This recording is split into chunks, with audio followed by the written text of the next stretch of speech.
Hello everyone, welcome to my channel Rinku's lifestyle.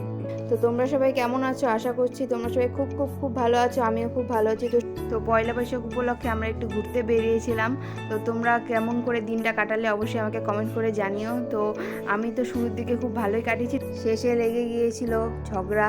তো আর কি করা যাবে, পুরো ব্লগটা দেখো, তোমরা দেখলেই বুঝতে পারবে তাহলে। তো এই দেখো আমি রেডি হয়ে গিয়েছি, আমার সাজগোজ কমপ্লিট। তো আমাকে বলেছিল তাড়াতাড়ি রেডি হতে, আমি তো তাড়াতাড়ি রেডি হয়ে ভিডিও করছিলাম, আসার এখনো পাত্তাই নেই। তো এই যে চলে এসেছে।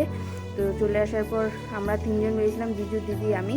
তো এই যে আমরা বেরিয়েও পড়লাম, কিন্তু আমরা কোথায় যাচ্ছি আমরা সেটাও জানি না। তো যাই হোক, আমরা যেতে যেতে অনেকটাই রাস্তা চলে যাওয়ার পর ভাবছি যে কোথায় যাব। তো আমরা না হুটহাট করে কোনো প্ল্যান ছাড়াই বেরিয়ে যাই।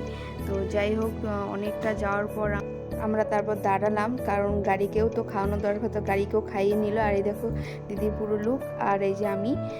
তো আমাকে আর দিদিকে কেমন লাগছে অবশ্যই আমাকে কমেন্ট করে জানিও কিন্তু। আর ওদিক থেকে দাদা ডাকছিল আমাদের, দাদাই দিয়ে ডাকছিল, কি রে আয়, তোরা কি করছিস। তো যাই হোক, তো তারপর আমরা আবার বেরিয়ে পড়ি।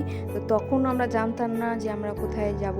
তো তারপর একটা ব্রিজ দেখতে পাই সামনে, খুব সুন্দর হাওয়া দিচ্ছিল। তো তারপর আমরা সেখানেই দাঁড়ালাম, পাশে একটা মন্দিরও ছিল খুব সুন্দর। তো এই মন্দিরটায় আমরা আগেও এসেছিলাম একবার। আর এই যে এই ব্রিজটার কথাই বলছিলাম তোমাদের, এখানটা খুব সুন্দর হাওয়া দিচ্ছিল, আর প্রায় সন্ধে সন্ধে নেমে এসেছিল, তাই আমরা এখানটাতেই দাঁড়ালাম।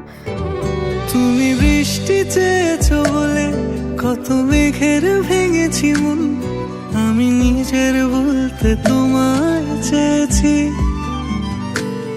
তুমি যাওনি কিছুই বলে আজও পাল্টে ফেলিনি মন, শুধু নিজের বলতে তোমায় চেয়েছি। তুমি জানতেই পারো না তোমায় কত ভালোবেসেছি।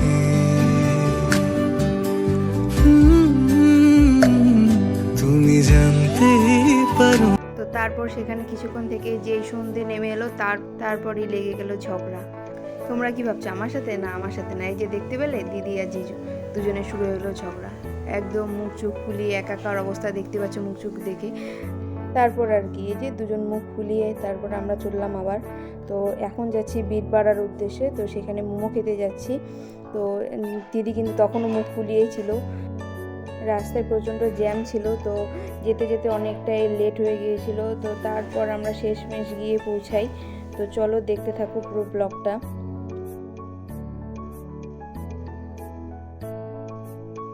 তো বীরপাড়ায় একটা দোকান আছে, সেখানে খুব ভালো মোমো বানায়। তো অনেক দিন আগে এসেছিলাম, অনেক দিন ধরে আসা হয়নি, দেখে আমরা ভুলে গিয়েছিলাম যে কোথায় ছিল দোকানটা। ওই মুখ ফুলিয়ে বসে আছে। তো তারপর আমরা মোমো টোমো খেয়ে বেরিয়ে পড়ি, কারণ অনেকটাই লেট হয়ে গিয়েছিলো, আর এখান থেকে যেতে অনেকটাই রাত্রি হবে। তো বাড়ি এসে আমরা এই যে আমি দুপুরে করে রেখেছিলাম তরমুজের জুস, ঠান্ডা ঠান্ডা এসে আমরা তরমুজের জুস খেয়ে নিলাম। তো শুধু পুরোটাই করেই রেখেছিলাম, শুধু এসে বরফ দিয়েছি আর স্প্রাইট দেওয়া বাকি ছিল। তো সেটাই আমি তৈরি করছিলাম। এই গরমে ঘুরে এসেই যদি ঠান্ডা ঠান্ডা তরমুজের জুস হয়ে যায় আর কি চাই। তো তোমাদের কার কার পছন্দ অবশ্যই জানি। আর দিদি তো মুখ ফুলিয়েছিল, তো তার জন্য বলছিলাম নে খা, মাথা ঠান্ডা কর। তো যাই হোক, ওর তো রাগ এখনও কমেনি, ওরকমই আছে। তো আজকে ঘুরতে বেরিয়েছিলাম, প্রথম দিকে তো খুব ভালোই ছিল, খুবই মজা করেছি আমরা। তারপর আসার পথে যে এই অবস্থা হয়ে গিয়েছিল, তো আর কি করব, মুডটাই খারাপ হয়ে গিয়েছিল। তো তারপর বাড়ি আসলাম, বাড়ি এসে এই ঠান্ডা ঠান্ডা জুস খেলাম। তো কেমন লাগলো এই আজকের এই ব্লগটা তোমরা অবশ্যই কমেন্ট করে জানিও। ভালো লাগলে অবশ্যই লাইক করে দিও, আর আমার চ্যানেলটাকে সাবস্ক্রাইব করে দিও যারা নতুন দেখছো। তো দেখা হচ্ছে নেক্সট কোনো ব্লগে, ততক্ষণের জন্য সবাই ভালো থেকো, সুস্থ থেকো। বাই সবাইকে।